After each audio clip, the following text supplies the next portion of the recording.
minsan wala kayong options kundi ang sumabay or sabayan itong pagbabago na ito. Totoo naman, wala tayong control. The tower is here. Kung ano yung pwedeng ihain sa inyo ng inyong mga boss or ng universe, positive, negative, pero sabay lang kayo. Lagi niyong isipin na, especially sa una, kung hindi to uma-agree sa inyo na if ever mag-resonate po may mga pagbabago talaga. Na parang ang hirap. Sa una talaga hindi madali eh. Pero lagi nyo na lang iisipin na merong dahilan, merong purpose. Huwag nyo iwanan ng limits or restrictions yung sarili nyo na baka wag na lang, hindi ko kaya, hindi mo maharap yung obligations.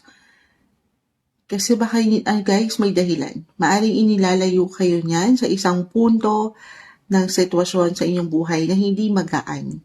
Nilalayo kayo sa ilang kapahamakan.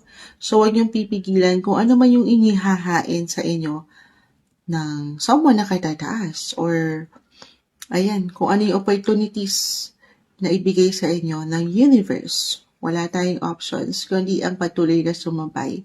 Be flexible, adaptable sa mga ganap na ito. Very flexible, ayan naman kayo as a snake.